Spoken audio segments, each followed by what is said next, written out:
Hello. Thank you for tuning in to the Keeping It Real show on Reconcilers Radio. My name is Amanda, the host for this show. Hope you're having a blessed and wonderful evening so far. And guys, really apologise for the time we're starting now. Basically, I was not just waiting for my guest, but there was a few, hiccups. But anyway, we're here now.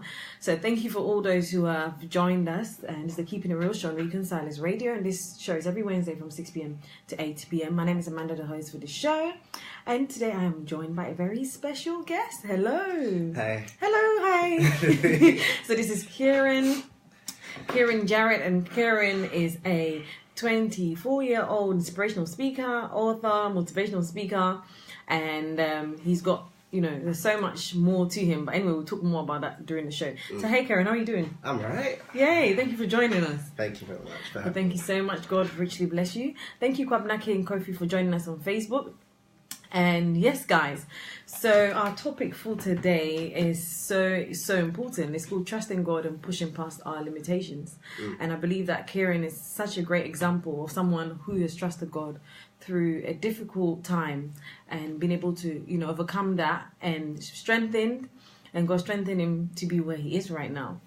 So yes, Kierran, tell us a bit more about yourself, what you do, right. Just a bit more about you. All right, amazing. So, hi everyone. So, my name is Kierran Jarrett, as she correctly said. Thank you for having me on the show. Well, you're welcome. So, I'm 24 years old, and basically this is my story. So, in 2015, I was diagnosed with cancer. They gave me leukemia, and basically, long story short, I went for a checkup. I had a blood test. I wasn't feeling well, and I had an infection in my hand, and it basically meant that I couldn't bend my fingers anymore. So you couldn't bend your fingers? I had lost all movement and everything in my left hand. Wow.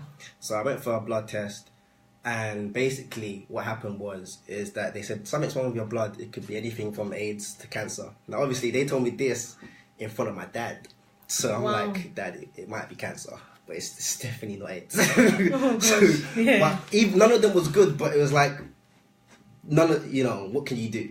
So they did that. They did a blood test, and they said, you know what, you've got cancer. And how was that, like, hearing that news, obviously, in the first place? At the age of 21. This is crazy. At university, they said, listen, you've got 2 weeks. To live? Got a piece of paper saying, because basically I didn't want to do the chemo, because I've heard so much bad stuff about the chemo. I've heard so much bad stuff about the radiotherapy and all of that. And everyone was saying, please just do herbal. Everyone just popped out of the woodwork and said, please do herbal, please do herbal. There's other ways. And what was going through your mind? Did you just think, oh my God, like... It's funny when you're a Christian. That's the first thing we didn't say. Kierran is a Christian. Okay. I'm Christian, but I'm gonna be transparent with you. I wasn't Christian when I found out, in the sense of I didn't do the Christian. You wasn't walking seriously with the Lord. No, not even that. It's just people feel like I'm very transparent with my story, and a lot of people when they see that when you say you're a Christian, they want to come and give a testimony. They want to say, I instantly prayed and all of that. But the honest truth is, I was mad. I was angry. I got to the point where I was like, okay, God, this is your time to show yourself. This is my moment for you to show me up. All those Bible studies was real. All those church services were real.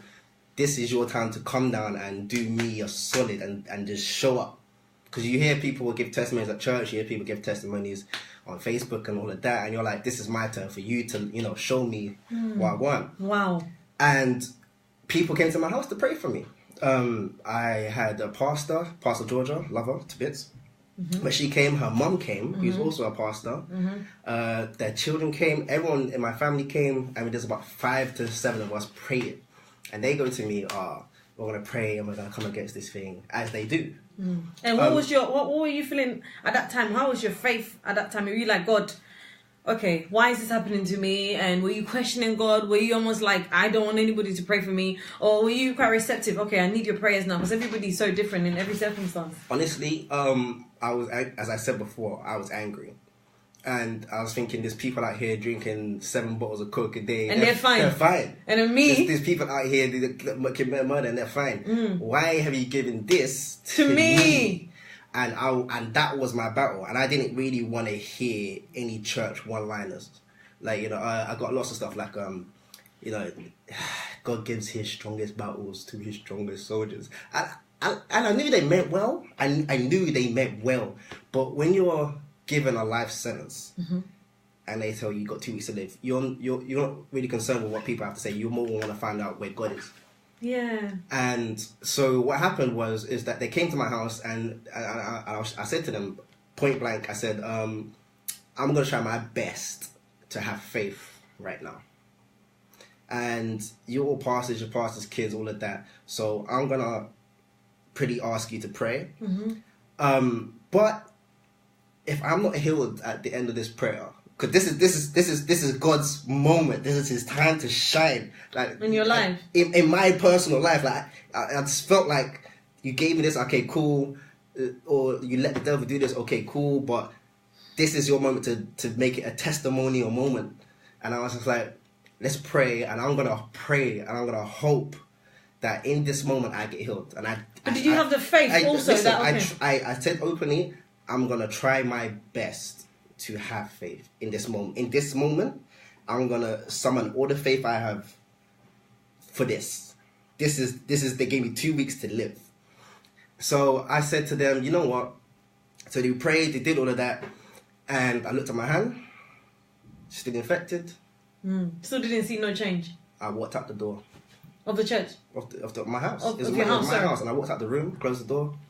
Because you wanted an instant. I wanted at the time, and again, and I like being transparent with this because there's a process to how I reacted the first time and then how I reacted the second time. So when I got ill the first time, I completely shut down, and it's not that my relationship with God got worse. It's that I just didn't want to hear about him from you. So when I was by myself, I was praying, God, still, like, why, God, you know, there's all the, you know, why me? What's the purpose for this? What's the lesson here? But then if you was to come to me and talk about God in that time when I wasn't in the correct mind space, I didn't want to hear it. So my battle was with God. So basically, I had 7 months of chemo. Got through it. Okay. If you said got through it, obviously. Yeah, I mean, chemo is I mean, I work in a hospital, so obviously I've seen different cases as well of, you know, people being treated with, you know, cancer. And it's a horrible face. I mean, it doesn't hurt going in, contrary to what you might believe, but it's the effect it has on you mentally as time goes on. It's the effect that when you see your hair fall out, my skin colour changed, I was real colour. There's a lot of stuff that happened throughout. Like, I nearly died because while in my first year anyway, I was asleep and I had a nosebleed. But it wasn't just a nosebleed, a vessel burst in the back of my throat. And I was sleeping at the time. So when I was sleeping, I felt like I was drowning. I was actually drowning in like water. But when I woke up, I was actually drowning on my own blood. And I just coughed out 3 buckets of blood. So that's one of the experiences that I had. And again, throughout that journey of my first year, I didn't come to terms with it still. I even told my parents, and I told, this is very serious. This is very serious because I told my parents, look, science is going to get the glory out of this. Not God, science. Not God. Because I was so mad at that God didn't heal me when we had the momentous prayer. Do you think that God's wisdom is involved? God gives wisdom for science to create. It gives wisdom for science, but at the same time, and again, I'm going to be transparent. But God can use His healing through different avenues. I get that, and by the way, this is your view. Yeah, this all makes sense as I finish the story. But at that moment, I felt like this isn't right. Yeah. It's not right that I should have this. And I really... It's not fair. It's not fair. So, as far as I'm concerned, we tried God's way. It didn't come through. Cool. There might be a lesson in it. So, whatever. They gave me 2 weeks to live. If I get healed from this, science is going to get the glory. Standard. Standard. That's how I felt. So when I went through the process, my grandma called me. Now, my grandma is one of those people in America. All she does is pray. She don't go out. She don't have chill time. She don't watch. I think she just about watches TV, maybe. And all she does is pray. She didn't know I was ill at the time. So she calls me and she goes, I don't know what's wrong with you, but calm it down. Because you're going to say something you're going to regret. Like, and I said, but you don't understand. She said, wait, before you tell me, calm down. So I told her what I was ill, and I told her what the doctor said and all that. And then she understood, because she had also been diagnosed with cancer years ago. So she was like, okay, well, I understand how you're feeling right now. But even the stuff you say in anger is still recorded, just like the stuff you say when you're well. So be careful what you say in anger, because that will still be brought to you on the day of judgment. It's okay to have emotions. I mean, and it's really tough. I mean, like I was reading the book of Job about the early January. And you'd be thinking, I was thinking, what is the lesson that Job has to learn from being afflicted, with boils, being afflicted with diseases, and God taking everything away from him. And I came to understand the lesson he had to learn is that God is omniscient, that he's... he's all-knowing, and basically nobody understands and nobody could comprehend his mind and why he does things in his own way. And obviously we knew that the devil attacked Job in that story. What I came to understand is that we could not even fathom how he make the sun run. Yeah. Or you cannot even fathom how he makes the ocean and every little thing in there, and how he brings day and night. Yeah. So it's almost like, okay, God, I'm nothing. I'm tiny compared to all the things that are happening. But I know that you make everything work out for my good. Okay, and again. And that's hard because you're not in that scenario. No. I mean, I'm not in that scenario, so I can't understand. Yeah. No, I understand. Yeah. I fully understand the whole logic, and I believe that. But I'm trying to be transparent in the sense of in the moment. Yeah. So there is what you're taught, and there's when it happens. Okay. So separate the two. So there's what you should believe when you're going through it, like everything you've been taught, all the Bible studies, all of that, and then there's when it hits you, and you find out just how much faith you actually have. Wow. And I didn't realize my faith depleted, and my anger went up. And that's when I found out that I don't have the faith. After we did the prayer and it didn't work, my faith just crumbled. So your faith was based on whether it would work that moment? I in that moment, I used all the faith I had. And so basically, I went through that, had the 6 months of chemo, celebrated, went back to uni. Everything was fine, went back to uni, started my 3rd year again. Now, here's where I say listen to the whole story. Because in January 2016, I relapsed. Now, in the time that I went back to uni and relapsed, and relapse, for those that don't know, means I've got cancer again. Yeah, so basically, this is Kierran Jarrett. He is the author of What Can I Control?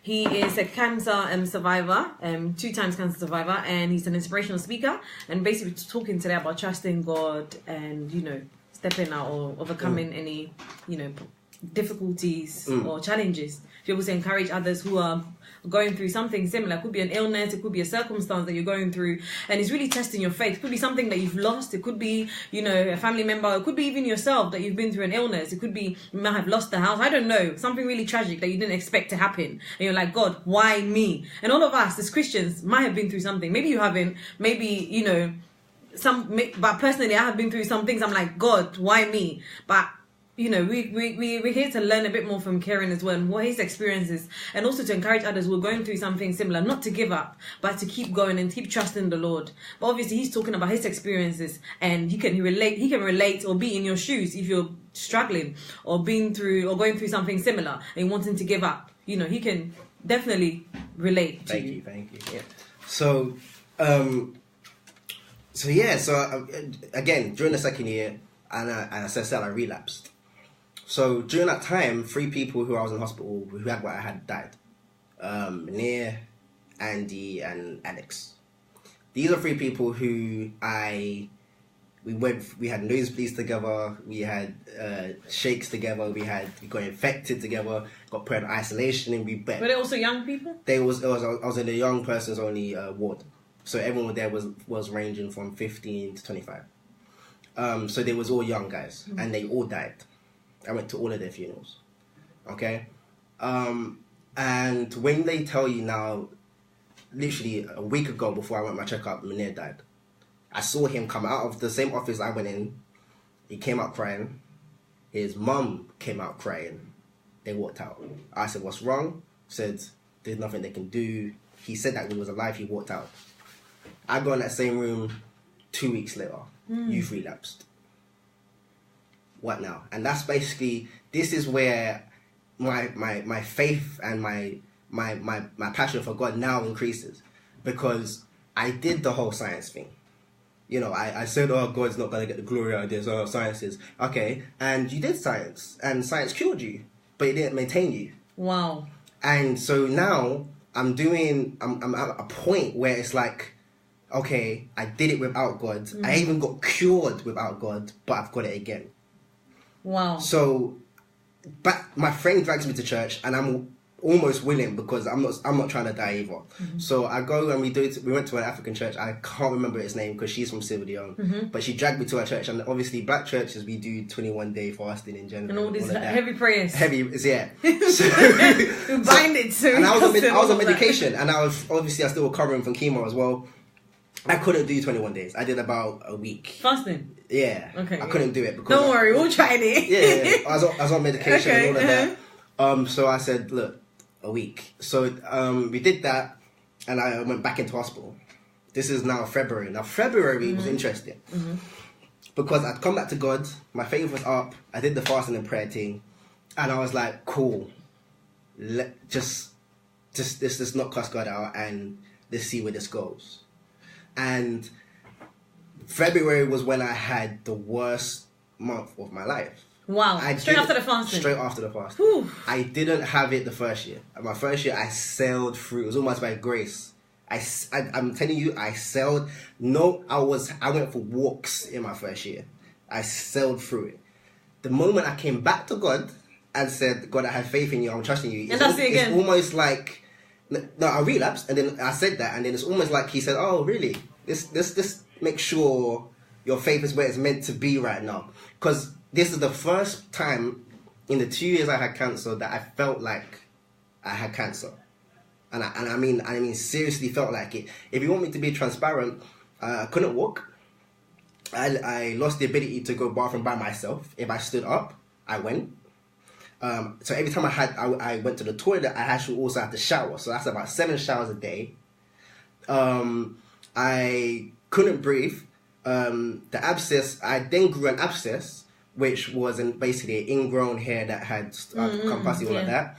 That was just growing inside of me. Jesus. That they couldn't operate on because of the chemo and my blood cells were low. So they had to wait for that to come up. But as they come up, there's antibiotics, or the antibodies were attacking it, so it hurt more. I was on a morphine drip for 3 weeks. So everything just coming on. Everything, all this coming together. I was having nosebleeds. I was having shakes. What's the one, convulsions? Yeah. Everything that could have possibly happened in that month. Here's why I have to give God glory. Okay. So I went for all of that after I said, God, this time I'm doing it with you. Bang! The worst month I ever had.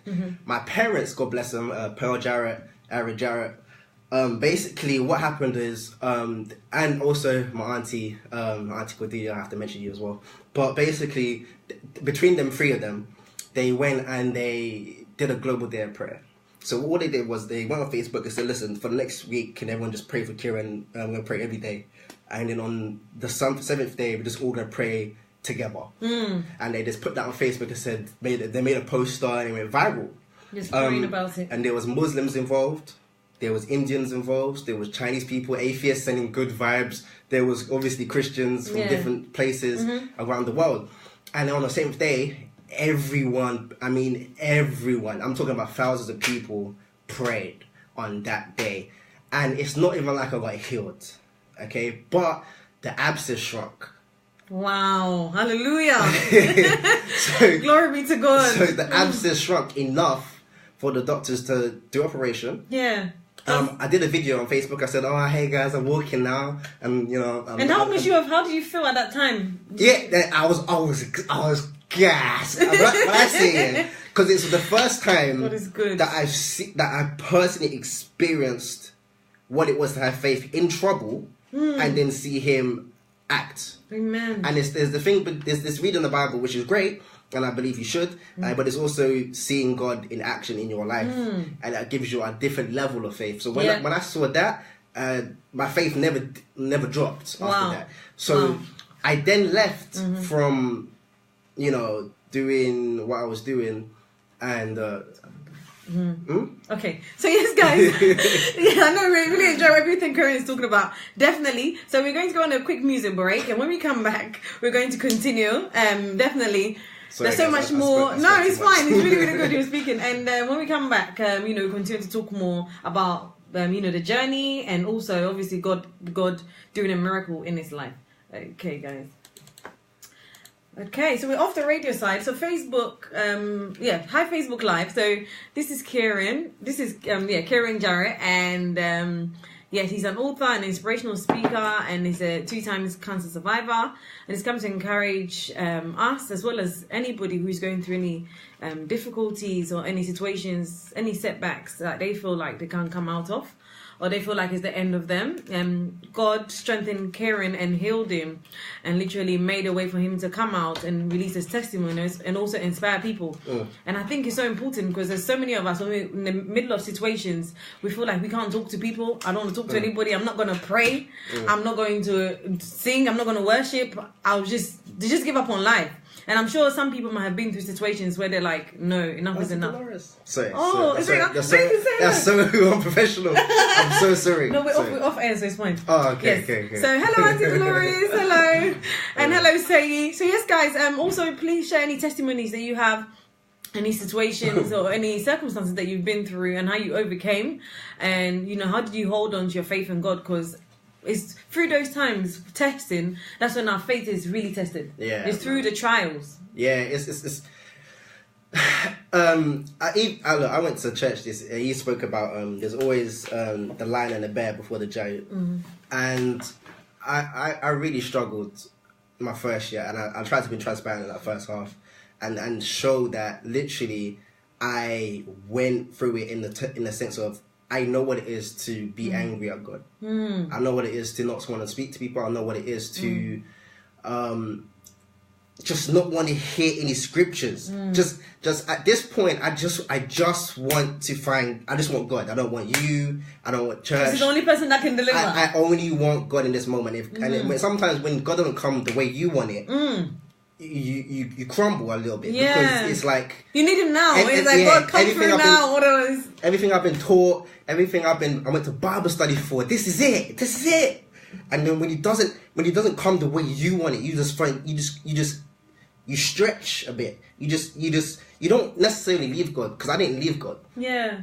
But I didn't want to hear anyone else's opinion on what it was that God was doing. You want to hear from him directly. Yeah, and I was always raised to believe, look, that nothing negative comes from God, and even the Bible says that nothing negative comes from God. The devil does what he does. He comes to kill, to steal, and to destroy. That's his job. That's what he wakes up and he does. Yeah. So me getting ill was God lifting grace from around me, lifting the hedge, and seeing how I would react. And in my first year, I reacted badly. In my second year, I reacted well. And it's so it's the transparency between acting how you should and acting how I really did at the first encounter. Yeah. And I always share those two, because people need to understand that emotions are okay, and you can be angry at God. You can crumble and you can cry in tears and whatever, but then when you finished, this is when you have to actually practice what you heard. Yeah, heard. And it took a year for me to practice what I heard. Wow. So got a few comments on Facebook. Got Sayya Ita says great testimony, and Dolores McIntosh, your auntie, says hello Dolores, and Chantel says powerful. Transparency is so important, and Sayya Ita says you only know what you believe when you are squeezed. Yeah, wow, I like that. That's very true. And Evita Ukwan just says great show, and Sayya says ASAP. So yes, guys, please share this video as well. If you have any questions, please send them through. Please share the video, man. Yes, and send any questions that you have through as well. You know, any difficulties that you're facing, or, you know, any young people that are facing any struggles or any difficulties. There's so much that's going on that we're unaware of, because like what you said, it feels like, you know, we have a hedge around us. Everything is going so good. And you don't know what somebody's going through next door to you. Yeah. And you don't know their struggles, their battles. It could be mental issues. It could be any sort of issues. And, you know, we're here praying for them rather than, okay, helping each other and encouraging each other and telling each other, you know what, I've been through this, or I know somebody that's been through this, and God healed them, and you know, God strengthened them, and you can also make it through. You know, really have to believe and have faith in God that, you know, He will be able to make a way for us. So yes, guys, the number to call as well is 078 37299 499. That was fast. Oh, that was fast. 078 37299 499. 078 37299 499. So you can call this number or text, you know, send a text message as well. If you want us to pray for you as well, you know, we'll pray for you as well online, don't worry. If you have any questions as well that you would like to ask regards to today's show. But we'd love to hear from you, any questions that you have, you know, of any difficulties or any struggles that you've been through and how you overcame. And yes, so please send your views. Also, if you have any music requests as well, the same number to call is 078 37299 499. That's 078 37299 499. So please send in any messages or any questions that you have.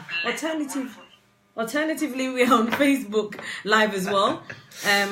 You can send a message via Facebook Live here, just as you guys have been sending messages.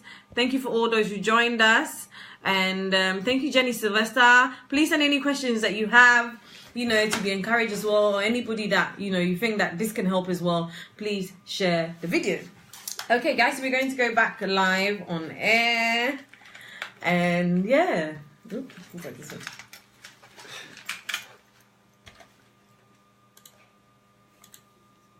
Hello, thank you for tuning in to the Keeping It Real show on Reconcilers Radio. My name is Amanda, the host for the show. Hope you're having a blessed and wonderful evening so far. So, today I'm joined by Kierran Jarrett. Hello, Kierran, how are you? All right. Yeah, so Kierran is a 2-time cancer survivor as well as an author. He's the author of What Can I Control? So, What Can I Control? Basically, we're going to talk a bit more about his book as well, what's inside of his book and where to get his book and everything else. Yeah, so his book is called What Can I Control? And the crucial life lessons of a 2-time cancer survivor. He's also a motivational speaker, and he's here today to talk about, you know, trusting God and overcoming your limitations, or, you know, stepping out and overcoming any limitations. Anything that you feel like has limited you and stopped you from stepping out and stepping forward. It could be a situation, it could be an illness, it could be a circumstance. I believe, you know, because of what he's been through, you can definitely relate to him. So how are you doing, Kierran? I'm all right. Okay, lovely. So just before the break, you know, you're telling us a story, you know, of the whole process and from when a group of people came together to pray with him or pray for him. And he started to now, you know, his faith started to really be tested. He had an abscess and they prayed for him, and then there was, you know, the abscess shrunk and we were able to operate on it. Okay, and you're saying all the good parts. Say all the good parts. Okay, so yeah, he's going to tell us some bad parts now. So we leave it over to you now, Kierran. Yeah, so basically, look, I'm not going to repeat myself, but I'll fill people in as I go along. Mm-hmm. So I did that. I went through the chemotherapy, and I went through. I did all of that, and basically, what happened was, my faith at this point compared to the first year, I was obviously growing, especially after the abscess shrunk. Mm-hmm. So going forward from there, I said, look, I got time, and I'm not in a position now where my faith is low. Mm-hmm. So I went to I discharged myself from hospital for a week. You discharged yourself? Yeah. And I went to uni to take my exams, because I was doing all my coursework in hospital. So this was in the midst of your second year of uni? No, this was actually, I got ill at the age of 21 going into my third year. Mm-hmm. And then I dropped out. And then, but the second time I got it, I remember I said when I finished the first year, I went back to uni. But I stayed in uni this time. And I did my course via WhatsApp and all of that. Yeah. And I discharged myself from hospital and I said, look, I'm going to take my exams. I went, took my exams and reinstated myself in hospital. Then I had the transplant. Oh, okay. Okay. So now, in the year 2016, I graduated with a 2-1. Wow. I left with a Dean's Award, and the following year I wrote a book. And the following year I met Richard Branson, and the following year I met Anthony Hopkins, and the following year I got awarded a modeling job, and then from following that I started speaking at schools, and following that I ended up on a radio show. But the thing is, and this is going back to what I said before. So for those that wasn't aware, people came to my house and they prayed for me. And initially, this is when I first got ill. And I said, look, I'm gonna have faith, but this is God's time to shine. If I don't get healed right now, I'm not gonna cuss him out, but I'm not gonna sit here and act like everything's okay. Yeah. You're being real. Yeah. So they prayed for me. I looked at my hand, which was infected, and as it turns out, that was actually cancer in my hand. I had the leukemic cells that built up, so it was really bad. So then they said, we prayed. We prayed as a family. We prayed as pastors came to my house and they prayed for me. And I wasn't healed. And I walked out, slammed the door, and just went to the park and went for a long walk. Now, here's the thing. If I got healed at that moment, I wouldn't have a testimony that was like, I had cancer. I wouldn't have a testimony that I had it twice. I wouldn't have a testimony that even when in hospital, I graduated my third year, took my exams in hospital, came out with a 2-1 and a Dean's Award. If I didn't have cancer, I wouldn't have written a book. If I didn't have cancer, I wouldn't have written a book that I could then give as substance to Anthony Hopkins and to Richard Branson. If I didn't write a book, I wouldn't be taking up schools and universities. Wow. If I got healed when I wanted to, I wouldn't even be on the show. Wow. So it's deciphering, because there's nothing wrong with going through the process and the journey where you find out who God is in your life. So it's okay to be emotional. Wow. And I found that out. I found out it's okay to be emotional. It's okay because God's emotional. God was so emotional. He made them walk around married for 40 years. Yeah. It's okay. But in the midst of your emotions, always remember who he is. And I didn't remember that the first year. And I'm trying to be transparent because I don't want people to think, oh, praise God, all that. I praise God now because the lesson's been learned. Yeah. I got the scars, I got the chemo evidence, I got GVHD, I got the after effects of what I've been through. Yeah, that's why my faith is where it is. But in the moment, I'm gonna tell you, I didn't want to hear about it. Yeah.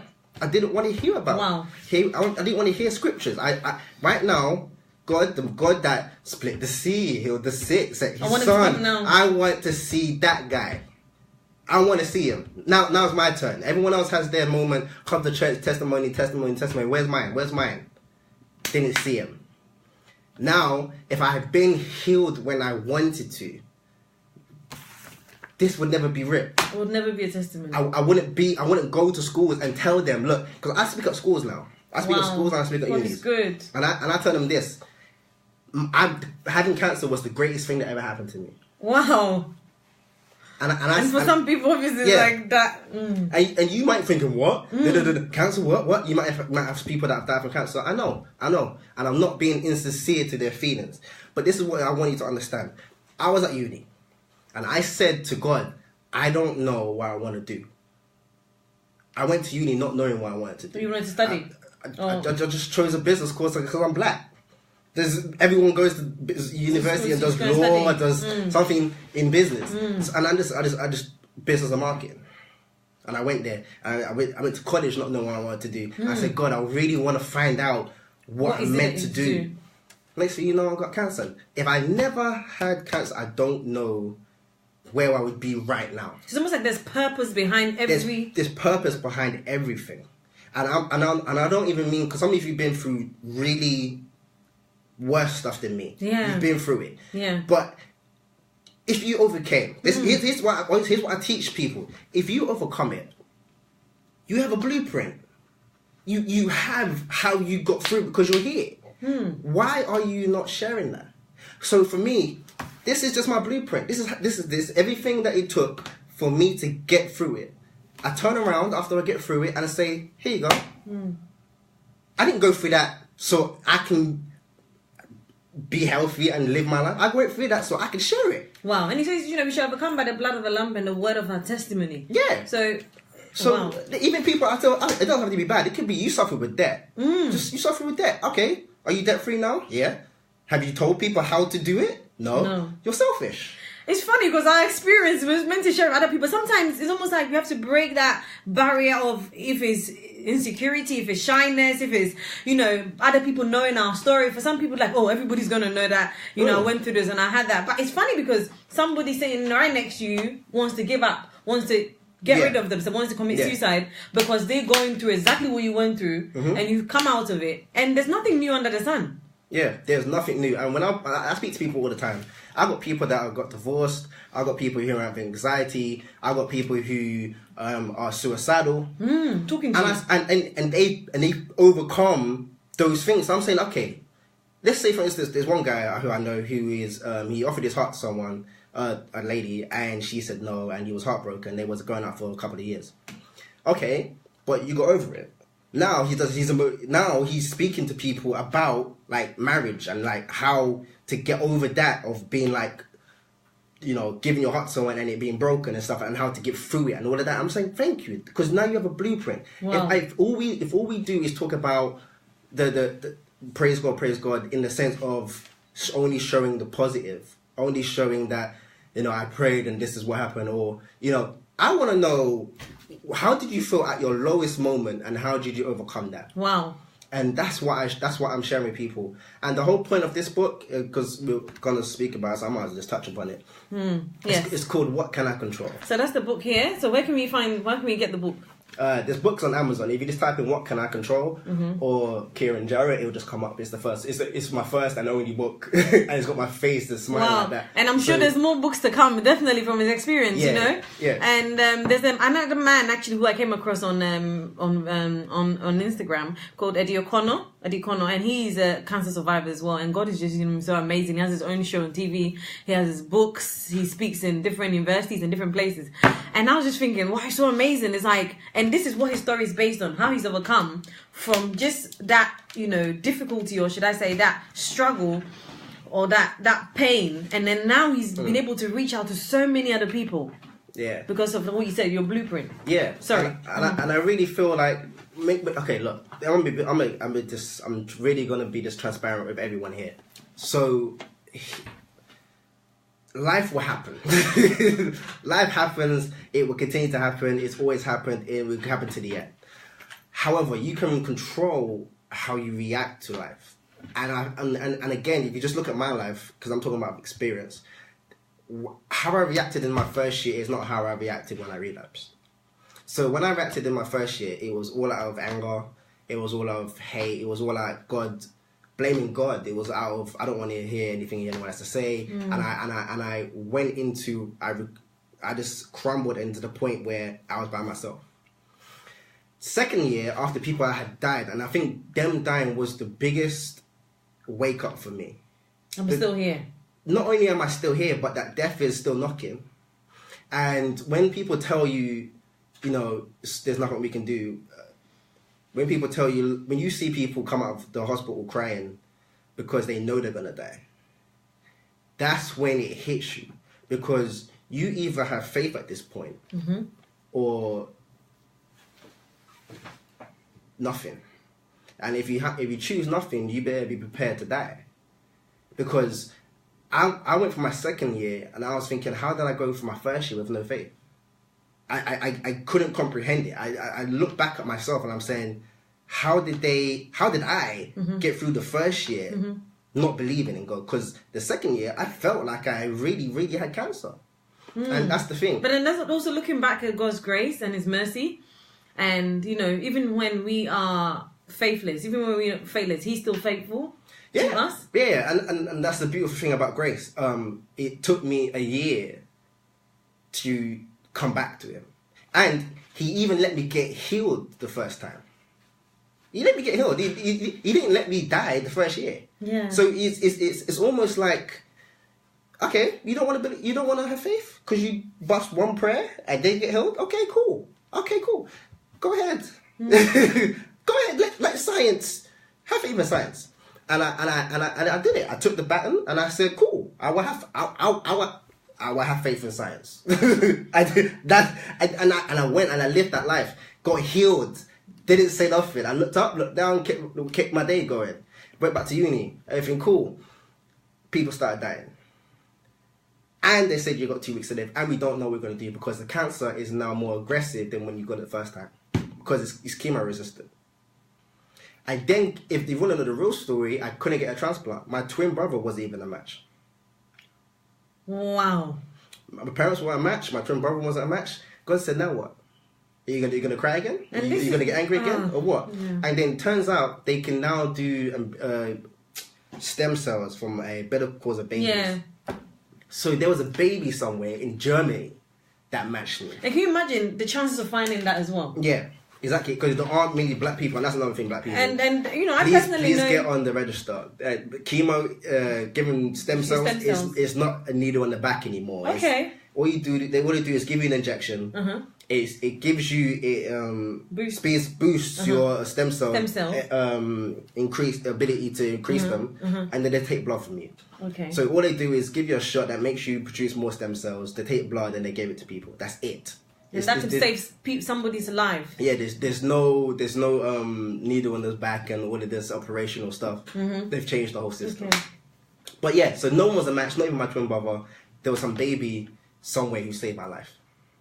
And it was the biggest relief because especially going through that part when they told you, look, your people don't give stem cells. We can't find any. Your twin brother's not a match. It was a German baby, Caucasian baby. I don't know. They're not allowed to tell us. Okay, yeah. For correctness and all that. So then even in that process of not knowing, imagine doing all that chemo and then they're still not knowing you even gonna get a transplant anyway. So even through that, I kept my mouth shut. I'm not gonna say I always had faith because I didn't. Great, I was healed and the abscess decreased. But it's not to say even when times still calm. Did you have trust faith that okay, God, I believe that you are going to come through, as your word says, or did you? What was your faith at that time? Okay, my faith was higher because of obviously the week prayer and all of that. And also, were you spending more time in the Word? Listen, because let's be real. When you're going through, when I was going through it, I tried to in the month of January when I did the fasting and prayer, I was in my Word. Mm-hmm. The month of February, however, as I said, was the worst month. I couldn't even breathe properly. This was my day. So this was last year February. Yeah. No. This is 2016. 2 years ago. Okay. February. Okay. And I couldn't even pray because I was in that much pain. I just I got recorded on my phone. I actually wanted to hear what I sounded like when I got better. I that's all I did, and I could click the morphine every 60 seconds. That was my day for about 3 weeks, plus all the stuff I mentioned before. Yeah. And when you're in that, you can't even say Jesus. You sit there and you take it. But in my head, yes, I'd consciously play worship music. I'd consciously pray and thank God in my head. But I couldn't speak. I couldn't even talk. My parents came. My mom stopped coming because she walked into the building and started crying now because I lost all my weight. You can see my rib cage. I lost my hair. I'm a different color. I'm wearing adult diapers. It's got to that point where I actually might clock out. And the thing is, people don't realize you need to live, and this is just a personal point. You guys need to live life now. There's I always hear wasting time, basically. Yeah, I hear people saying, old people when they're about to die, one of the biggest things I talk about is regret. And when I thought I was gonna die, that was the biggest thing I literally thought about. I thought about the people that I had issues with. I've thought about people that I didn't really speak my mind to or wish I had. Opportunities probably didn't take. Speak opportunities I didn't take, and don't live your life like that. There's now that because I went through that, I squashed everything with everyone. So I actually have no one out there now who has any qualm with me, and that the freedom in that is beautiful. There's no one who has anything bad to say about me, and there's no one I have anything bad to say about. But you made peace. I made peace because I genuinely thought, people are dying with what I have, and I said goodbyes. I said also, look, as much as I had faith, I said just in case, because it might be God's plan that I got. It just might be. And did you get to that point where you're like, okay, God, if I go, fine. I mean, towards the second half, you say, God, if I go, this is your will. If I don't go to... Especially during my first year, I again, my mum really got angry at me for saying this. I said, I'm actually not scared of death anymore. And I really, if it happens, it happens now. Because I'm tired. 2 years of chemo, 2 years of radiotherapy and being weak. And then when you lose the ability to do simple stuff like go bathroom, and you lose the ability to... This is from a guy who's dependent, who's not dependent on anybody, who is, no more going to uni, and then one day, boom. Boom, just out of nowhere. Just gets hit. And when you lose everything, and I don't mean care about possessions. When you're in the hospital, you don't care about possessions. When they give you 2 weeks to live, you find out what you really care about. I didn't care about racism. I didn't care about he's the president, he's the prime minister. I didn't care about race. I didn't care about how much money I have. I didn't care about rent. I cared about a few things. I cared about if I'm going to heaven. Okay, yeah. So how do I live my life? I cared about my family. And is this still something that makes you so much aware about what's important in life because of your experience? Do you wake up every day thinking, okay, this is what's important. I need to stop wasting time on this and this and that. Yeah.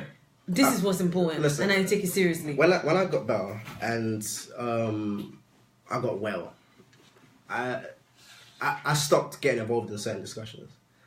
Wasting time, all these racial discussions, I stopped getting involved.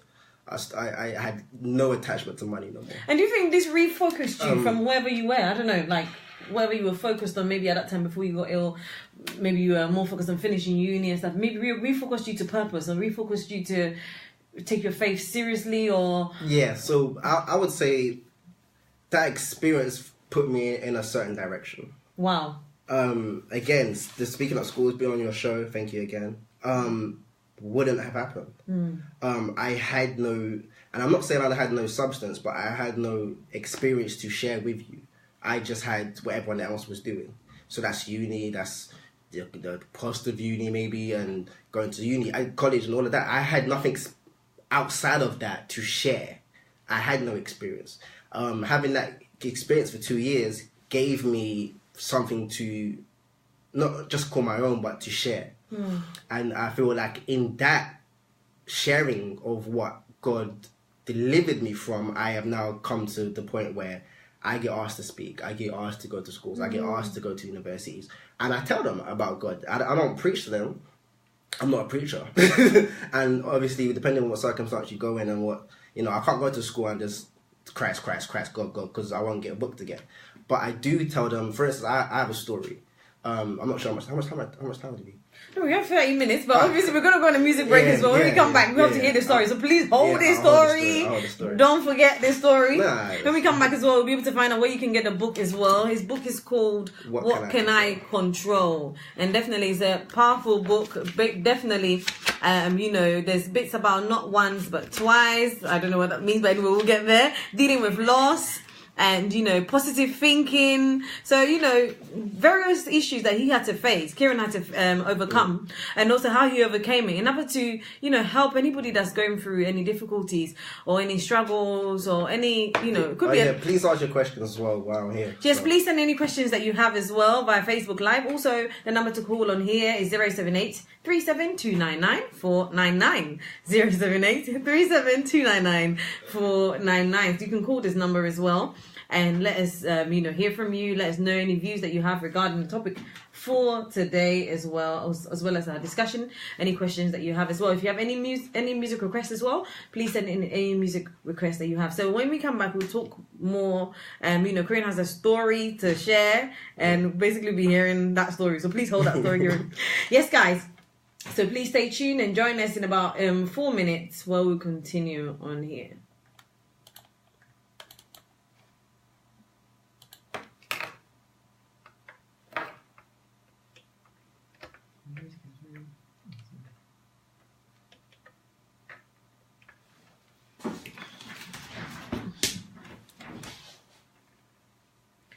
So yes, guys, Facebook Live, we can go off if you like, or we can stay on there. Guys, if you have any questions, please send any questions that you have. I think there's people that sent different messages as well. Baraka Tingsian, thank you so much, Baraka, for joining us. We're sorry we didn't read your message earlier. It says, good evening, precious ones. It says, God bless you. Chantel Rosa said, amen. There's always purpose to everything God brings us through. Wow. Amen. And Barak Tingsian says, for every crisis, there is a ministry. Wow. And it goes as a powerful testimony.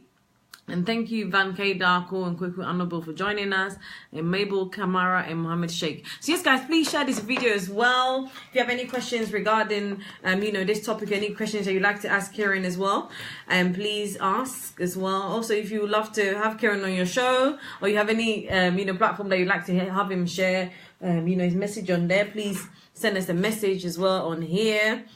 And also, some questions that we have for you is, how do you push past difficulties or circumstances? And how do you learn to trust God and hold on to your faith in God in the midst of struggles? How do you see past, your current circumstances, wherever you are now, and see things in God's view, of God's perspective, and hold on to Him?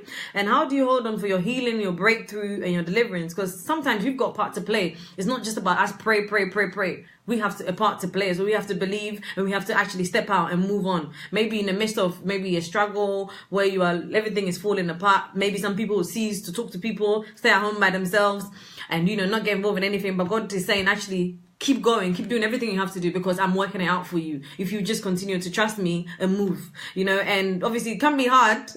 I'm not going to lie. I haven't shared all my personal experience, the things I've been through, but obviously at some point, I will share.